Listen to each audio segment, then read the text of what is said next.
প্রশাসন এখনো ওই আগের মতোই আছে। রাস্তা পুরো বলো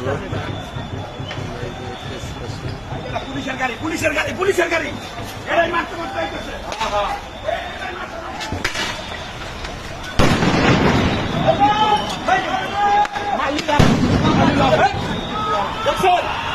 আমরা জনগণের জায়গায় দাঁড়াই, তাহলে ওরা কি? ওরা দেশটারে উচ্ছৃঙ্খল করতেছে। এই পুলিশের দেশটারে উচ্ছৃঙ্খলা করার জন্য এই কাজটা করতেছে।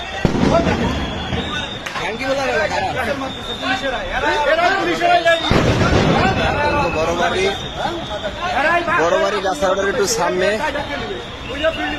এসি ইয়নের ফ্যাশনের সামনে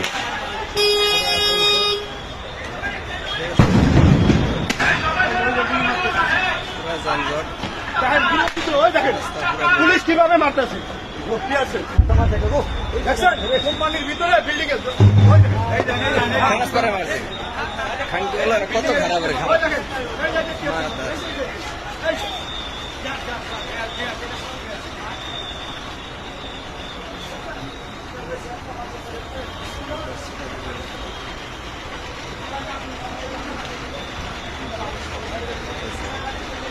এখন ওই ভিতরে গেলে কি হবে? ওরা প্রথমে কারেন্টের ইয়েতে ই করে গুলি মারতেছে।